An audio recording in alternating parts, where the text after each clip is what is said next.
Hi, my name is Kerr. I've been a local physician on the east end of Long Island for 35 years, and this is the beginning of my Cambodia book, The Angry Skies, and this is the 50th anniversary of Pol Pot taking over the U.S.-backed government and army 50 years ago today. So on that inauspicious occasion, I'm going to launch my book. Today is an auspicious day because it is the 50th anniversary of Communist Revolution. And that is the reason why we're gathered here today. In addition to the fact that we're celebrating the brave and intensive and difficult work that Dr. Kerr did over in Cambodia during the course of his career. His book, The Angry Skies, which I should have brought here to be able to show you, is at the desk and you can get a copy afterward, is a celebration of that effort.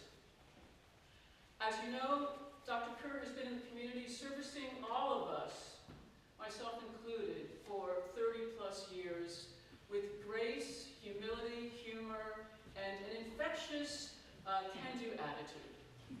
In addition to helping all of us, he was also helping people around the world, and he was at his desk writing books. In addition to The Angry Skies, A Physician's Journey into Cambodia's Heart of Darkness, he has also published other books. Included in those works are Tibetans Under the Knife, The Suppression of a People, Accounts of Torture and Imprisonment in Tibet. He also made an award-winning documentary, The Angry Skies, A Cambodian Journey, and that film he has offered to everybody here for free to take home with you, to share the stories. We are people of stories. These stories need to be told. We are grateful for his work in our community and around the world, and I'd like you all to now give a very warm hometown welcome to Dr.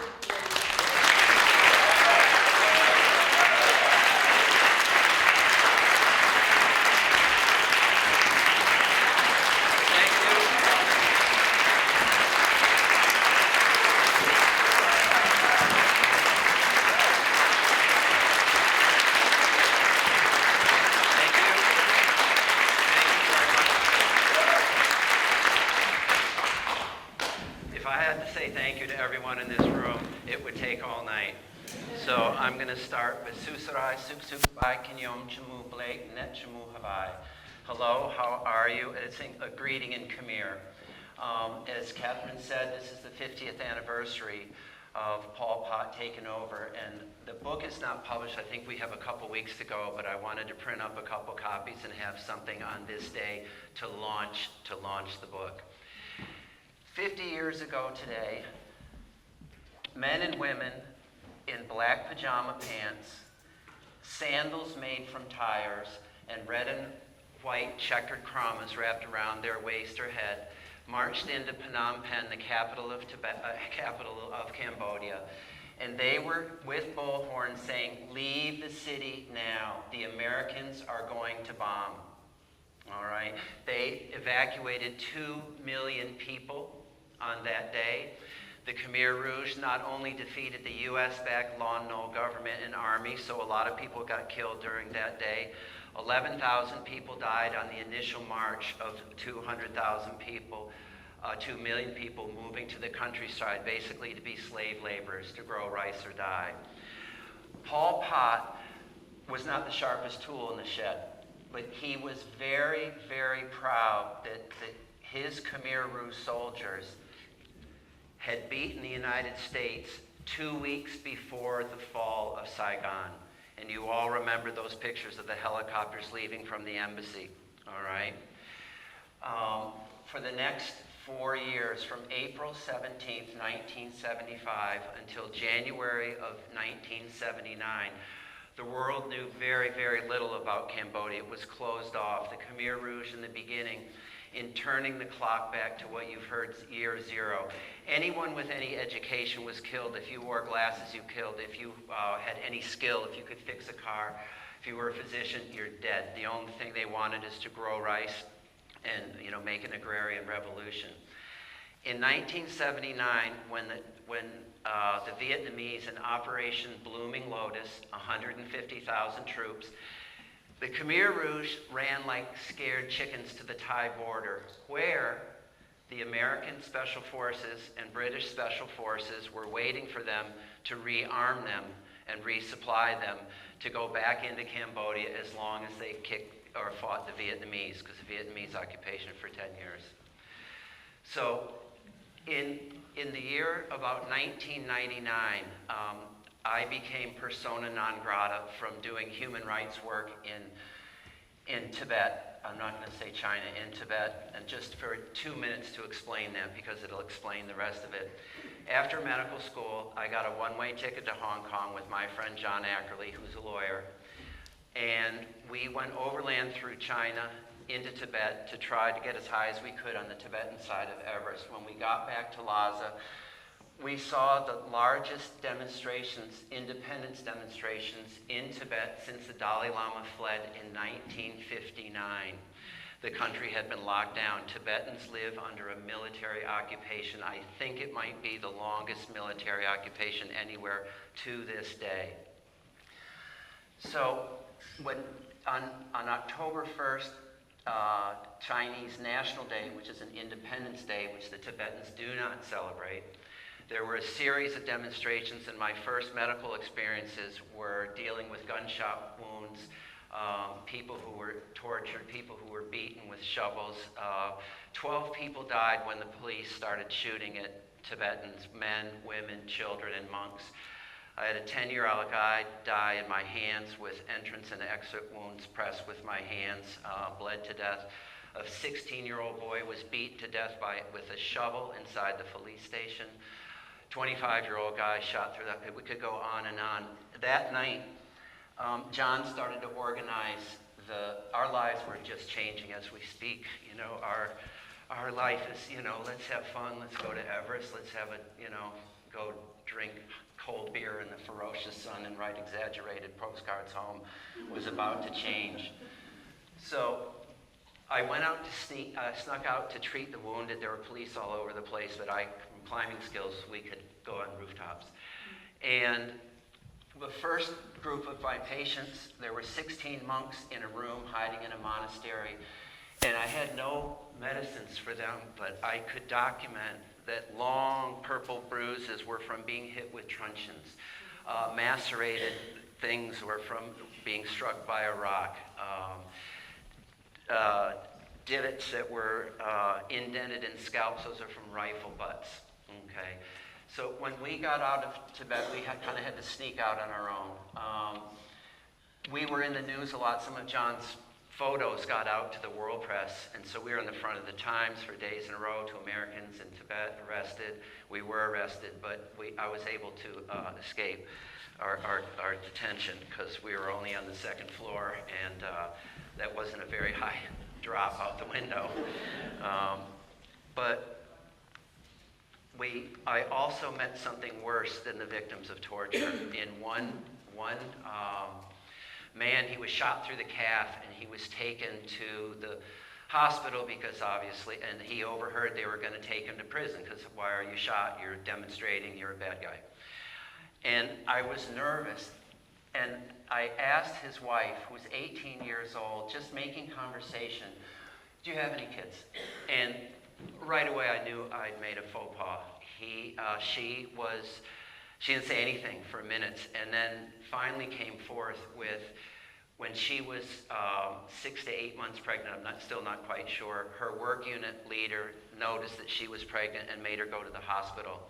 The doctor gave her an injection in her abdomen. It induced an abortion the next morning. She heard her baby cry twice, once when the head presented in the birth canal, and once when the child was given a lethal injection in the soft spot on the forehead. The next day, she was sterilized.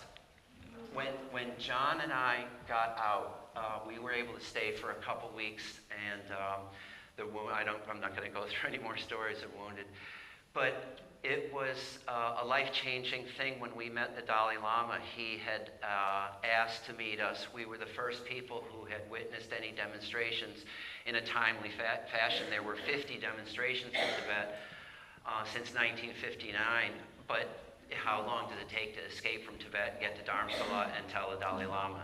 So at that point, I realized that my vocation had changed, that part of what I would do with my life was human rights investigations. And I went back to Tibet 8 times separately with John Ackerley.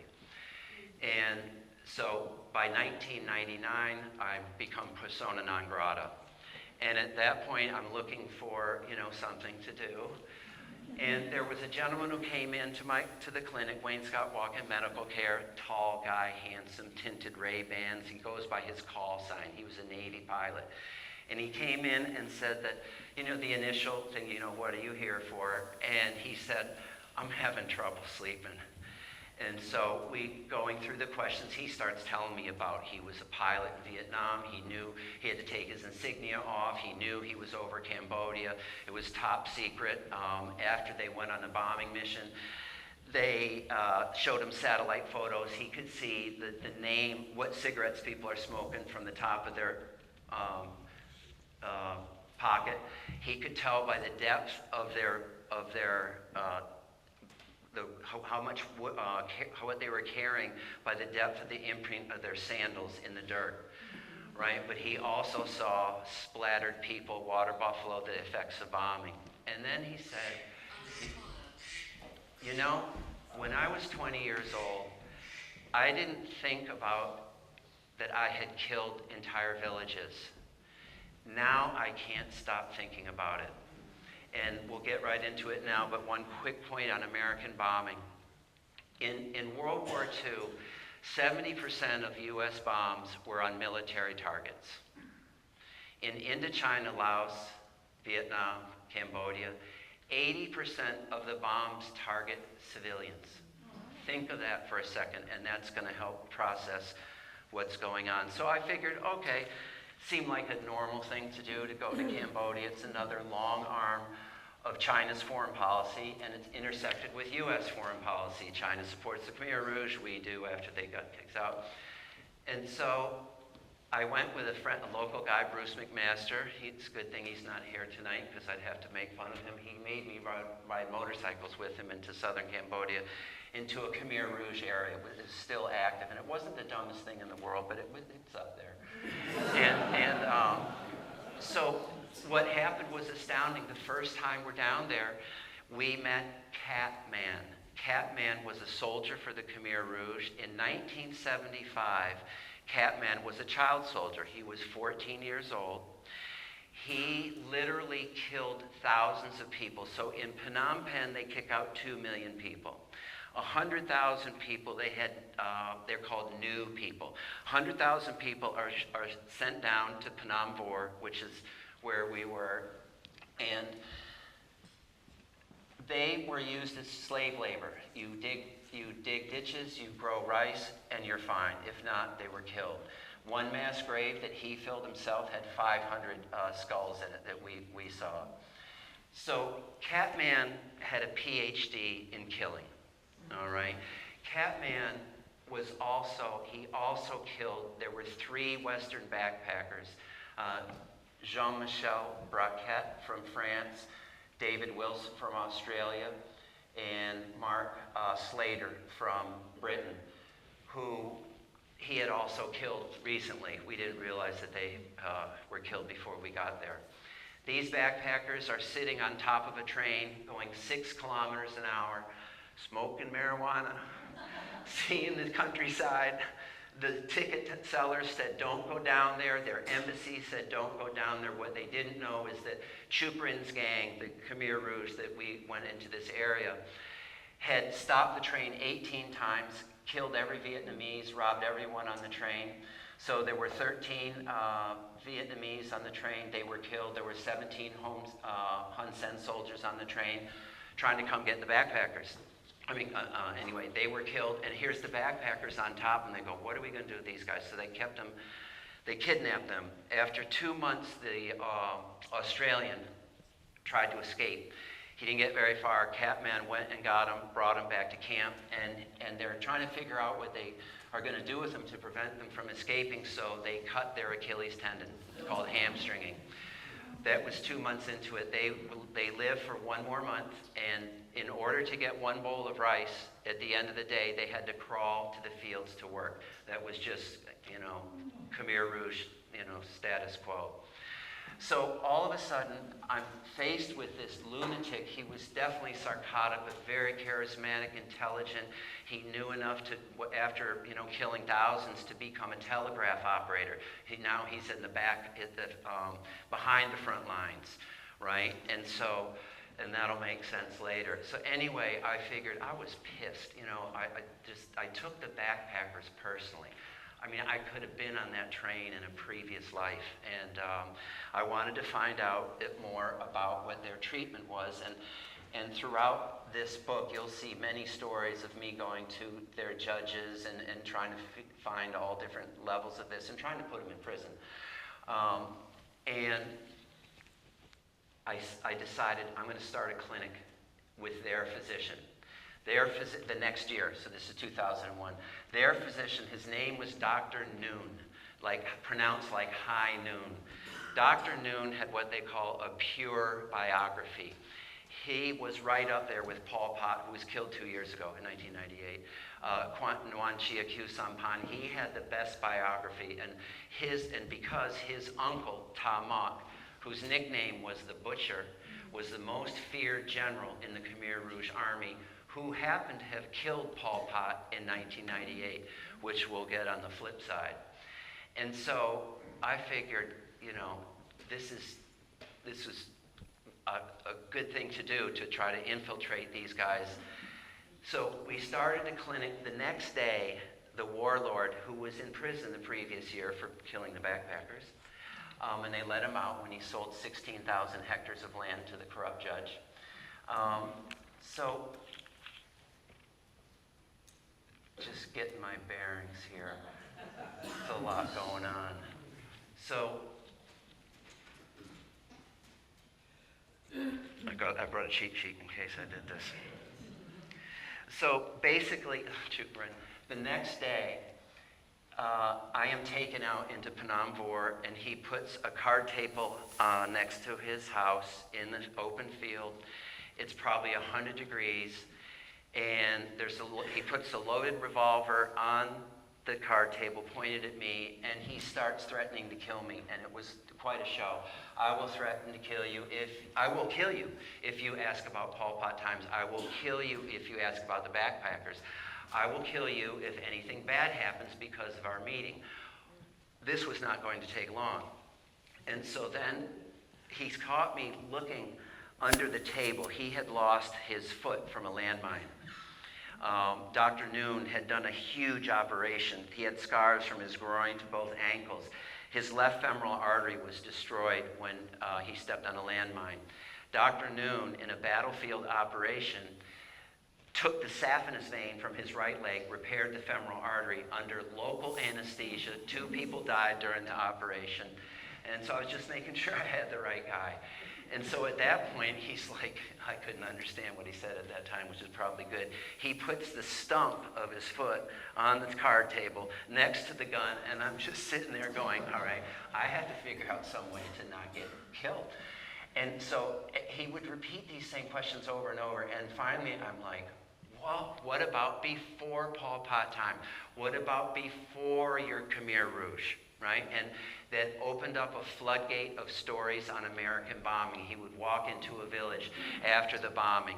If it didn't kill someone, it killed a water buffalo or a wedding party, and people would volunteer to help fight the foreign devils.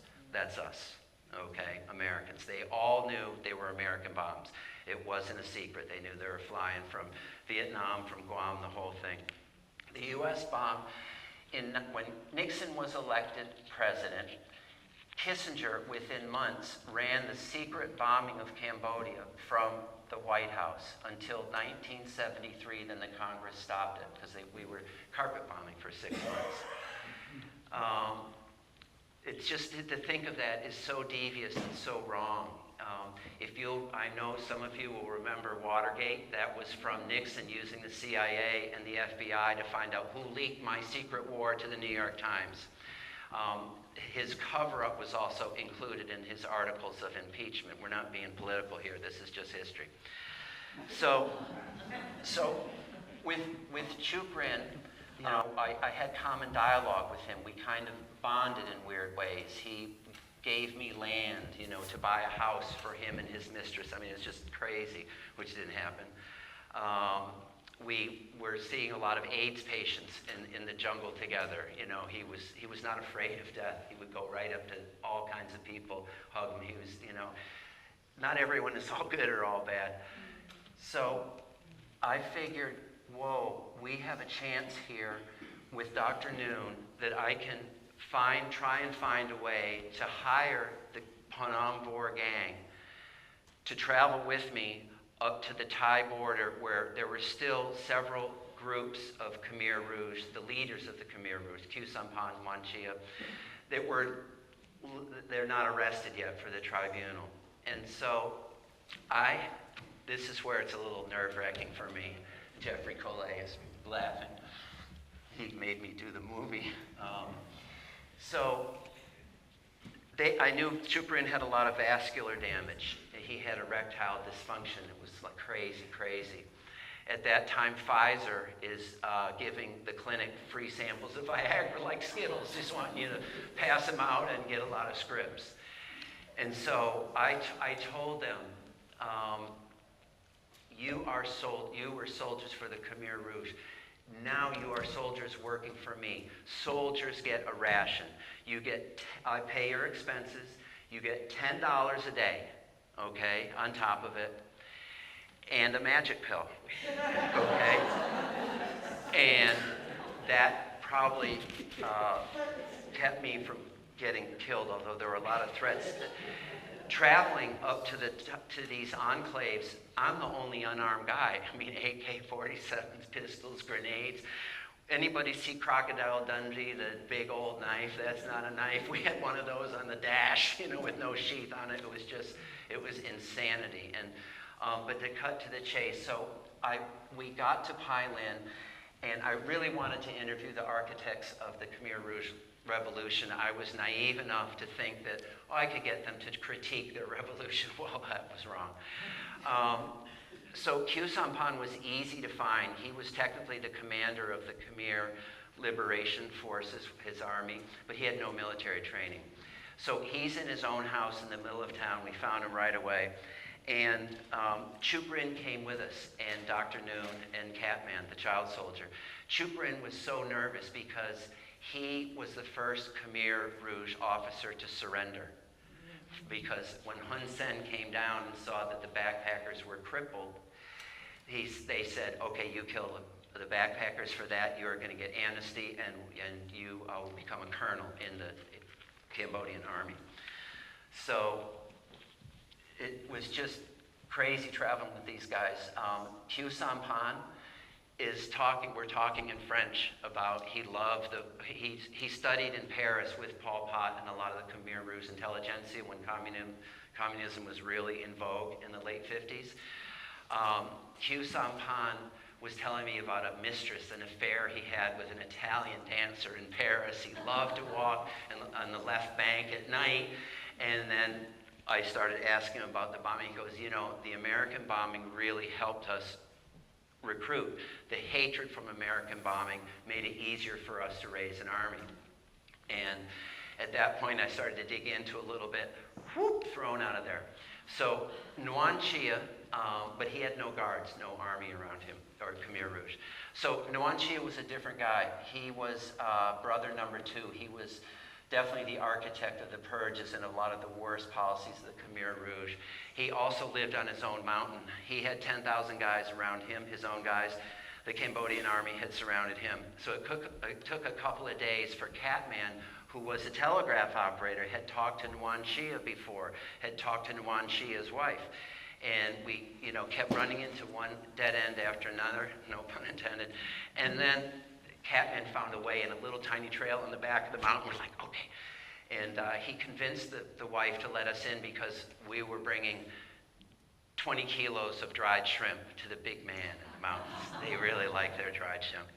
So which we did to every, big guy that we met. So anyway, Noan Chia had a monk in place for me. He knew we were coming. He had a Buddhist altar. He's telling me that how he studies Buddhism, his grandparents were Buddhists. I mean, this is total crap.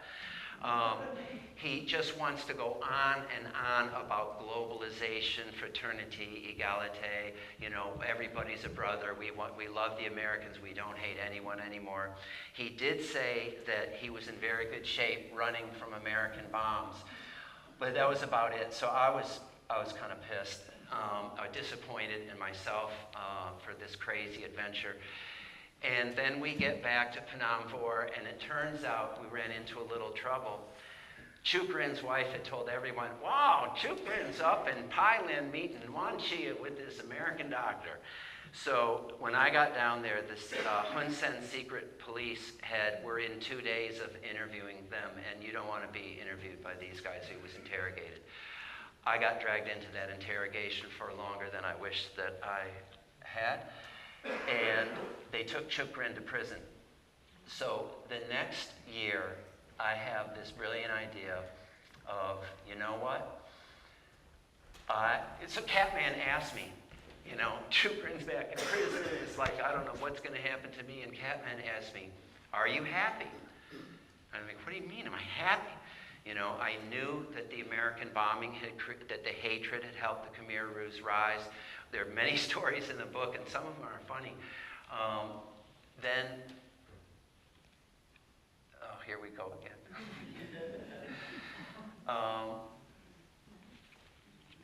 I got to go back into this because the names are still hard for me to do sometimes.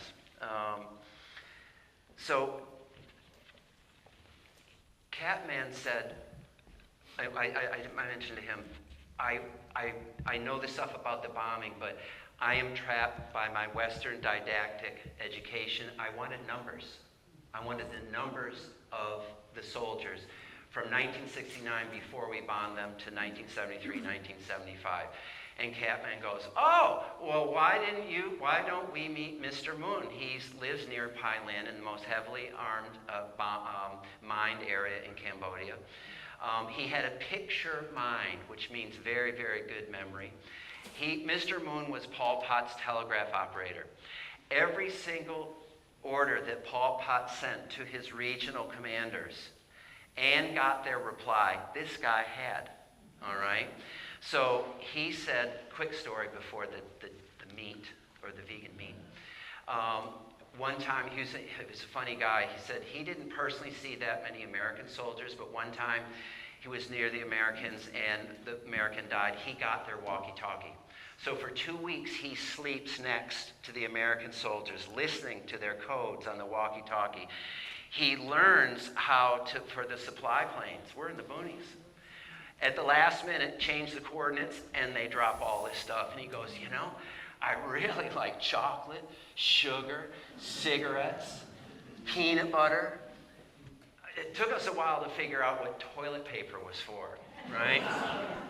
So then we get down to it, and I asked him, and first there's a mercenary with us in Catman. They don't want to translate my questions, and I'm getting ready to do something really stupid. And finally, Catman helps, and they sit down, and he said, in 1969, this is Mr. Moon, the Khmer Rouge had 200 unarmed propaganda officers before we started bombing. In 1970, they had 1,000. By 1972, they had 24,000. After 6 months of carpet bombing, the Congress stops the bombing. They said about 78. I figured it was in the 60s, somewhere 60,000. That happens to be coinciding with our CIA estimates, and either way, it's a moot point. It was enough to take over the country. And so after that, I was elated. I couldn't believe it. I felt that, this was going to help make my case, because to put numbers on how they raised their troops. There was some humor, or moments of humor, mixed in with this craziness. At the end of Mr. Moon talking, he goes, would you mind if I asked you a question? I'm like, dude, you can ask me anything. You've been the first person to answer all of my questions. And he said, would you have one more bomb drop over here because I want another pond for frogs, okay? And he's serious. You know, a lot of the bomb craters actually became ponds for fish and frogs. Another one of the funniest things, although I have a funny sense of humor, we met Pol Pot's wife. Okay, as I mentioned, Tomahawk killed Pol Pot in 1998. In 1998, Pol Pot was getting chuput. He was getting crazy. He was sending out death. He wanted to kill Chupin and Noan Chia. He wanted to kill all the other generals and higher up in the Khmer Rouge. He was just losing it totally. So she thought she was going to be killed. Pol Pot asked Tep Kunal, who was the UN representative, would you please marry my wife and help raise the daughter? He said, okay. And so May Sa, Pol Pot's wife, said that Tomahawk was smart. The American embassy got wind that he was holding Pol Pot. Now, the Americans want Pol Pot, the Chinese want Pol Pot. Nobody wants dirty laundry, you know, because we play both sides of the aisle, so the Chinese. So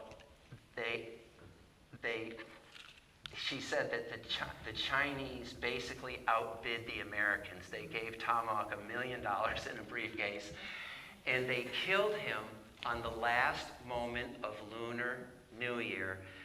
Why? To prevent Pol Pot's reincarnation. Is that cool or what? I mean, whoa. It's pretty cool.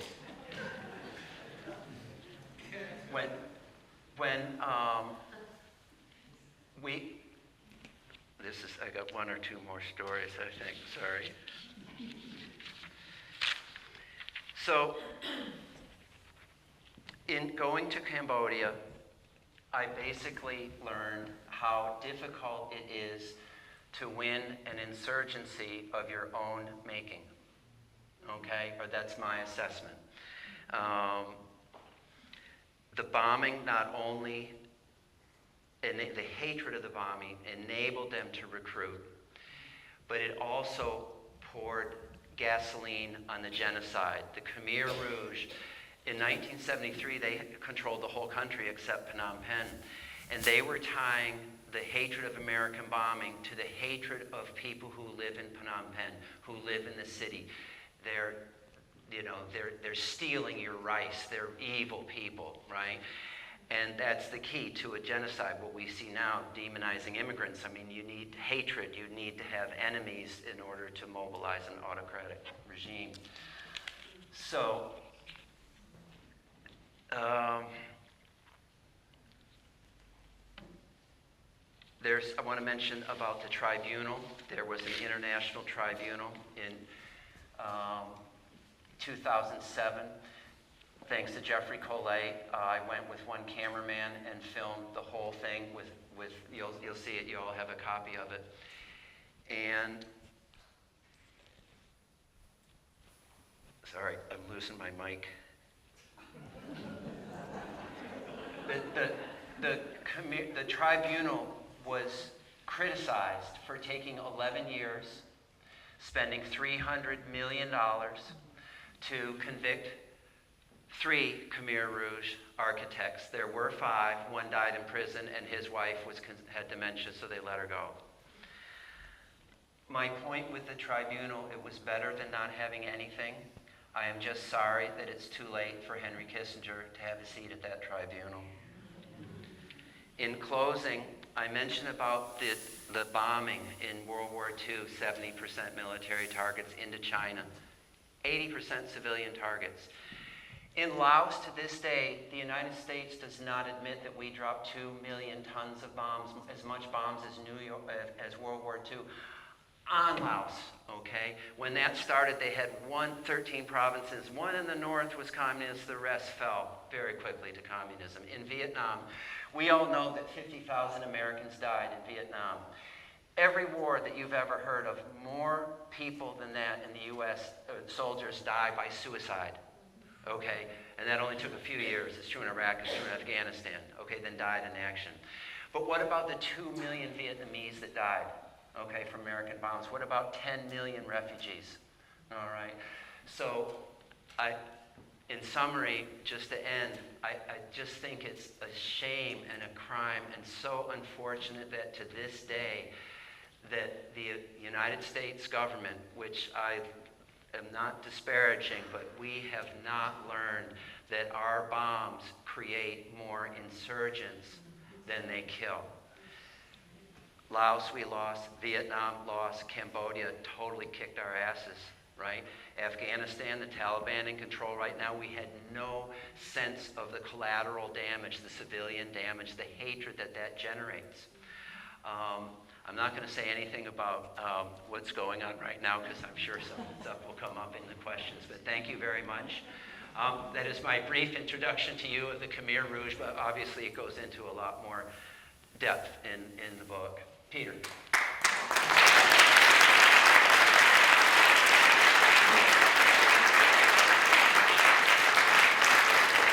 So now you know what I did on my winter vacations. How was your winter? Oh, I was all right. I lost a little weight. Who knew about you? So, did any of these bad actors, did any of this craziness find its way to the Wayne Scott walk-in clinic? No, I had another patient who I didn't mention who was a mercenary who went in, it was the same summer, who went in on search and destroy missions and just killing, the whole kind of thing. Unbelievable. No, but did anybody from this whole period seek you here at the Wayne Scott walk-in? I think they have a hard time getting passports. I'm not even sure if they know what a passport is.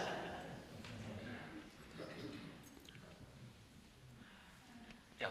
Dr. Kerr, as a healer, helping people, I saw you in your office probably before COVID, and you spoke about your previous book, Sky Burial. Have you given thought, and I know you have, why do people torture each other?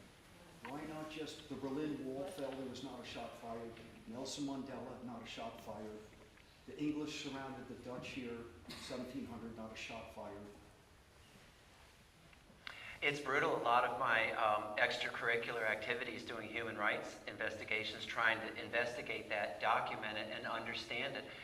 And I think it comes down to hatred again, like in China, in Tibet. The Tibetans are second-class citizens in their own country. The Chinese immigrants outnumbered the Tibetans living in Tibet. In every city there. In the outskirts and smaller towns, you still see a little bit more Tibetan culture.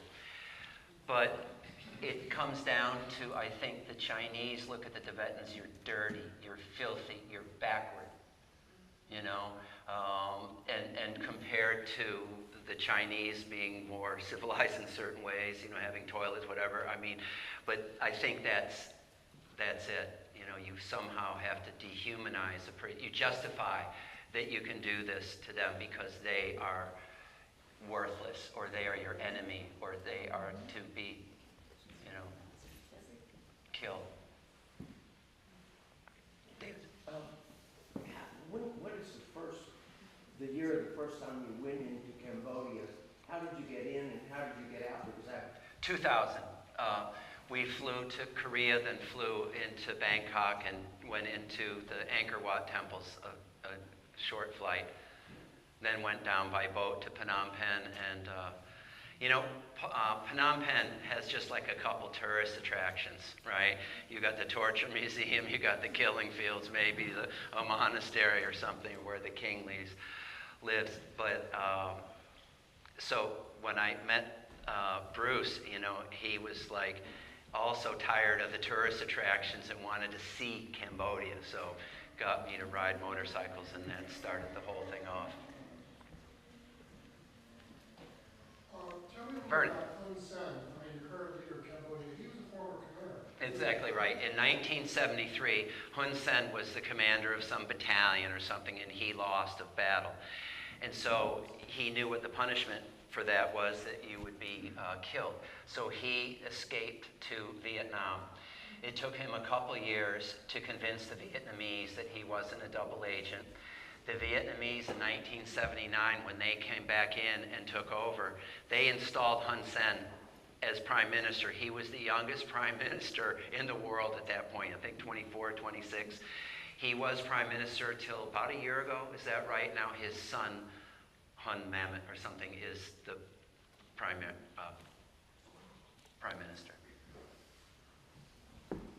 Yes? Why did the Cambodians forgive the architects of the Pol Pot regime? I don't think they have forgiven them. Most Cambodians have deep, deep resentment. There's not a single family in Cambodia that has not been touched by the killing fields. Even the Khmer Rouge, one of the reasons they got wiped out is because they never increased their troop strength. They cannibalized themselves. They were so worried about, are you working with the CIA? Are you working with Russian intelligence or Vietnamese intelligence? This paranoia was extreme. And so they kept, if they're going to interrogate you, that means you're going to die. You have to give a confession. And then actually for the tribunal, this guy Dutch, who was the third guy who was convicted of genocide, he was running the torture chambers. He, like the Nazis, he kept 100,000 pages of detailed dossiers. Here's your picture, here's your name, this is your occupation, this is what you were wearing. And that became really good for evidence in the tribunal, you know, which helped a lot to get these guys convicted. Peter. So this is a little gruesome, but what was the... I think you got good company here. You know, it's the movie maker and the... I'm ex-filmmaker. What was the weapon of choice? How did you keep on saying people got killed? As if somehow it was just Blunt trauma. They didn't have a lot of weapons. They didn't have a lot of bullets. So the kids were swung by the ankles against a tree. Most people were bludgeoned to death. If you look at, because as a doc, you know, looking at all these skulls, these mass graves, a lot of blunt trauma. You look at the skull bones here with big fractures. Sometimes they have a line like this that was an axe or a really strong machete blow, but mainly brutally. I'm a little confused by the timeline. When you went in 2000, Hun Sen was already in power. Yes. But there were parts of the, I guess it's the western part of Cambodia, along the Thai border that were still controlled by the Khmer Rouge? That's right. Those are the areas that we went to. Pai Lin was, they were trying to pacify Pai Lin, but Noan Chia still lived on his own mountain. This other area where Pol Pot's wife was, I didn't mention, Phnom Malay. It's north of Pai Lin. There's no roads there. There's no Cambodian army. It's total Khmer Rouge. And, but in general, the Cambodian army has wrestled control of the country. There are very few areas where the Khmer Rouge really still reign.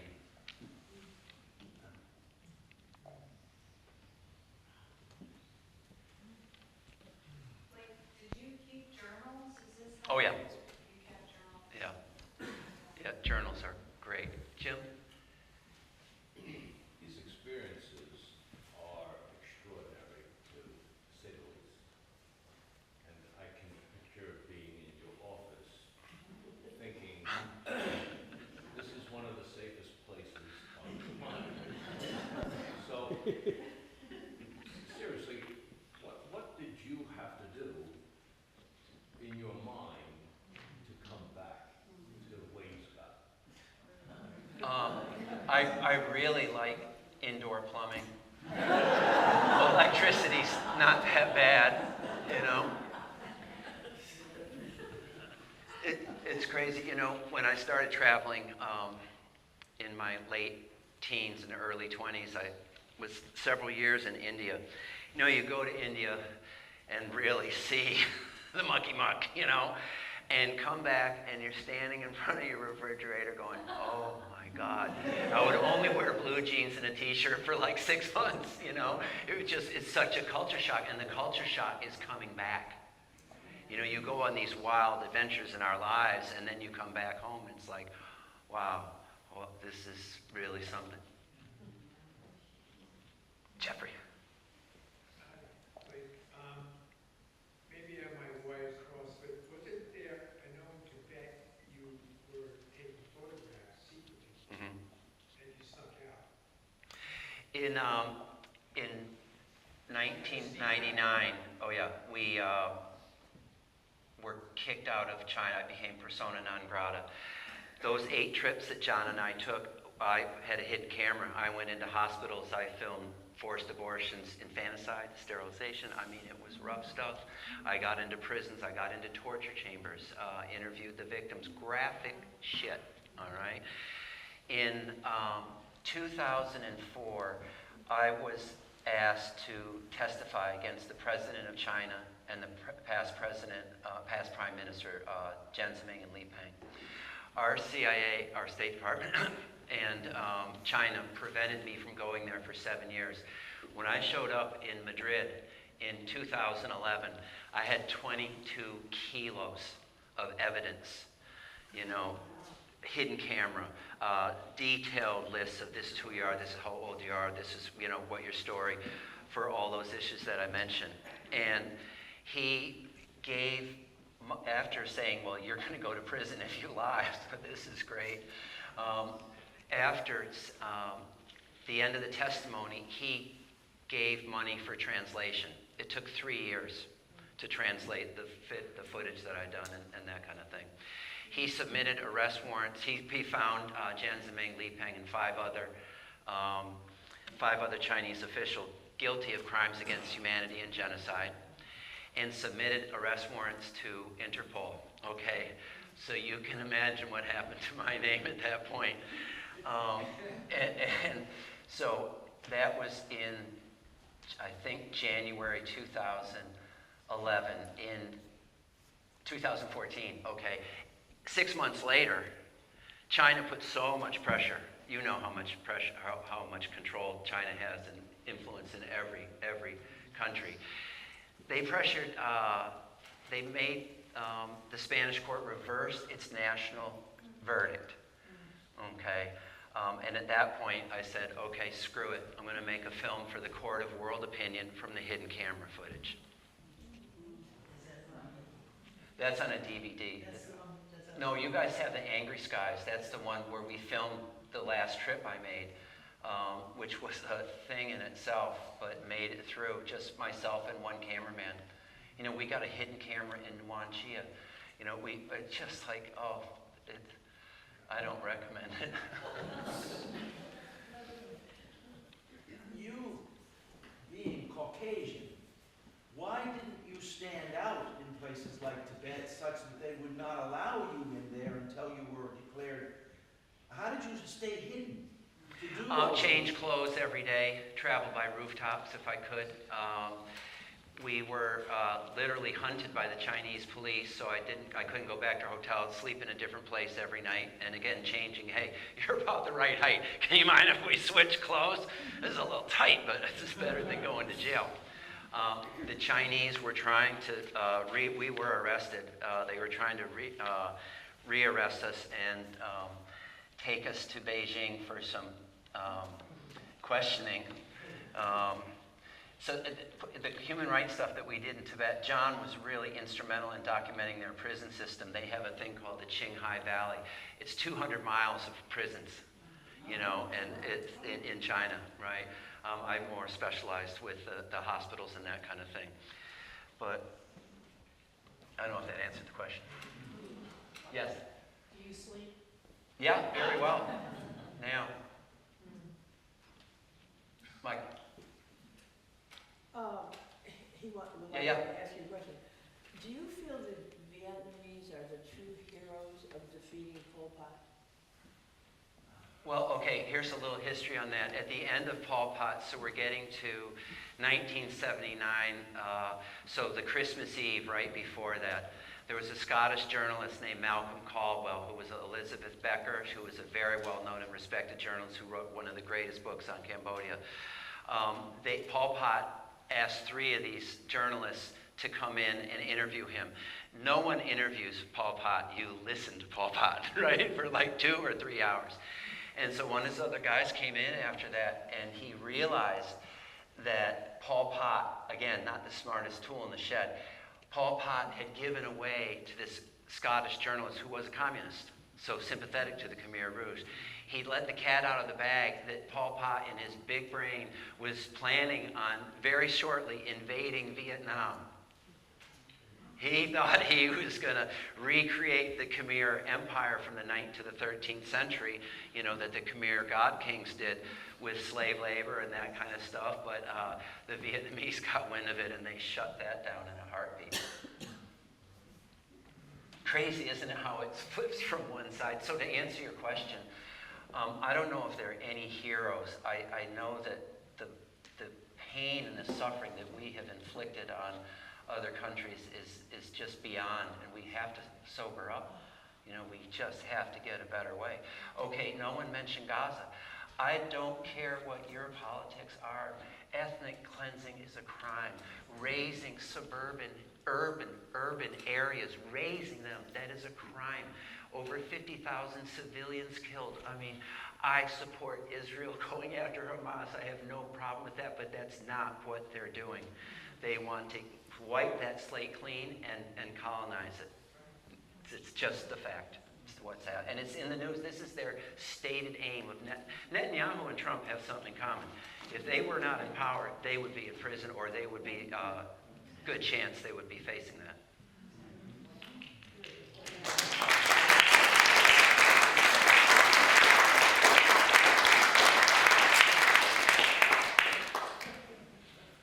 I have to thank Mr. Henderson, Bill Henderson, Pushcart Press. He's in the acknowledgments.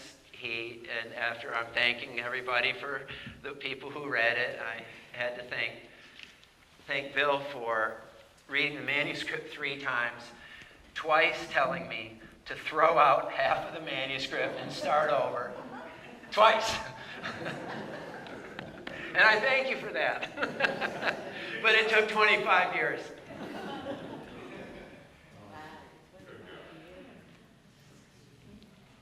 Any last questions?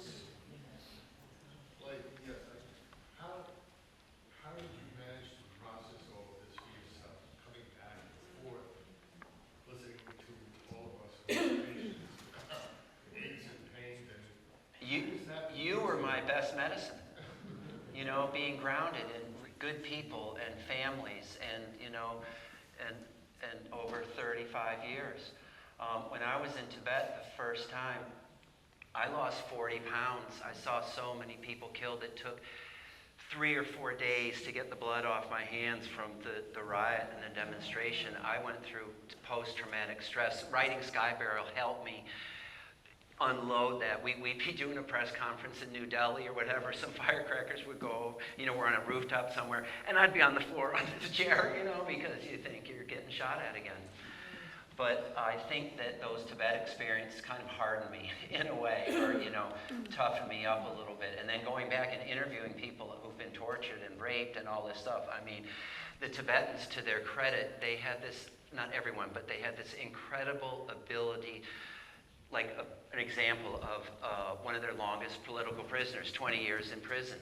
You know, I'm going down to George Washington University and check him out after he gets out and see how he's doing.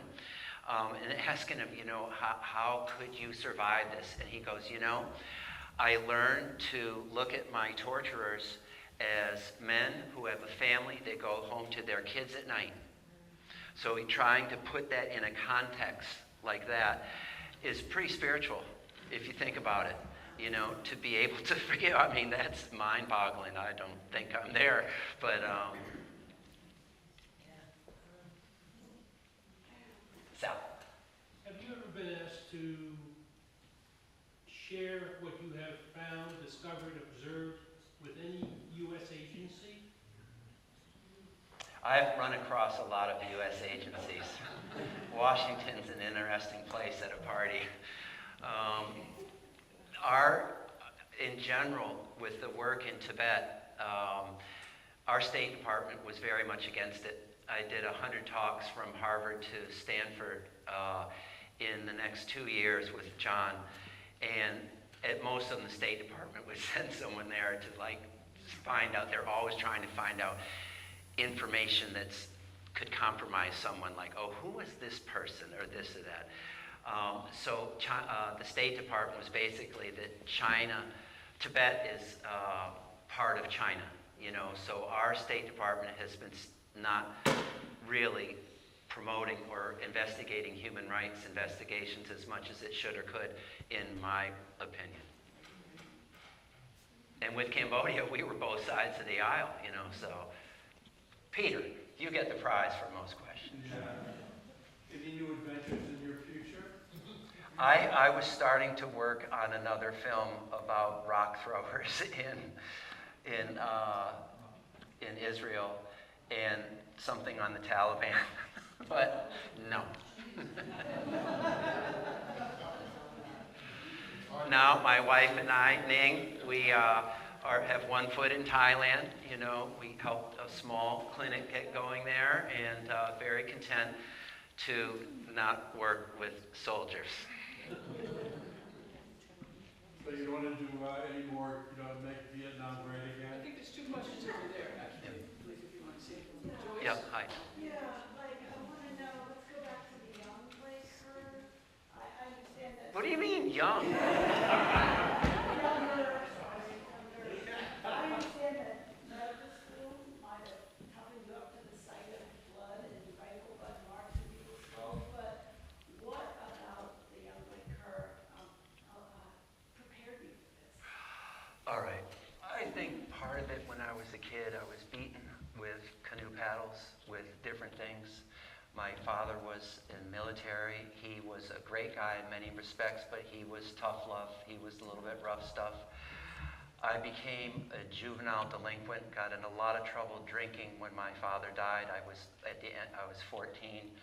I got in a lot of trouble. I was very lucky to get into Dartmouth College. But in that experience, you know, when the police come home and say, your son was breaking into cars and houses and stealing mail, my mom was like, my son would never do that, you know? And so I think the support for my mom have been, you know, a little bit toughening up. And then in college, I fell into the wrong crowd right away, rock climbing. And I became a rock climbing fanatic. Seasons in Yosemite, mountaineering in Peru, climbed all over this country. And climbing, you know, it's very physical and demanding in that way. And mentally, the discipline, you know, the secret to climbing, you're working up somewhere, you're always trying to try something harder, harder, harder. You get to the point you can't do it. You go back down that night. If you dream that you can do it every day, the next day you can do it. So I think those 3 elements were helpful under duress. Not worrying about lying to the cops, not really trusting authority, and voting with my feet if I had to. I got one more question. Joyce over there, and then people can talk to you after. Okay. You have such a great outlook on things, given the things the tough times that you've gone through. I personally think we're going through some tough times now. Yeah.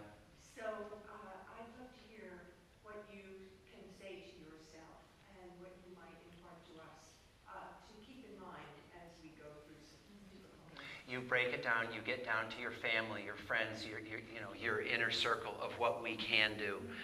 You do whatever you can all day long, but we are in rough times. We've lost our constitutional democracy. I'm not sure we had a democracy before because of the vote rigging. We have the Electoral College. I mean, but anyway, we're in deep caca right now. We really are. So I think you rejuvenate yourself. You do what you have to do to sleep well, to eat well, to exercise, and pick your battles. Like, I am so excited about this book. You know, I wanted to do this for so long.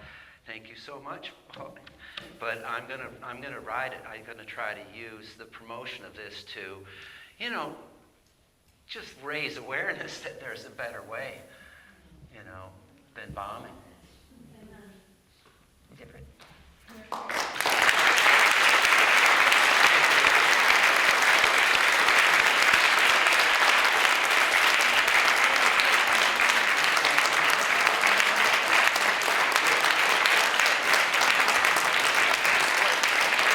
One thing that I would ask you all, don't be shy about getting a book for Christmas presents. If you feel inclined to write a review, you know, they really make a difference. I want to make a wave with this. I think it has the potential to, we all know that history repeats itself. Well, I think it's good to go through our dirty laundry every now and then, hang it out to dry. I'd like to say something. Blake, the thing you've done around the world, the things in the book, one thing, and I can't tell you how much respect. Speak up. How much respect and love I have for you for that. But I want to, acknowledge what you've done in this community. Thank you.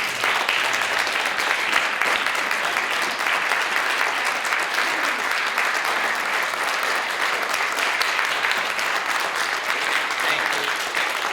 It's mutual. You guys were my best medicine every day. As hard as it was, as stressful as the worry, but you guys are good medicine. Thank you, Blake. Okay, thank you.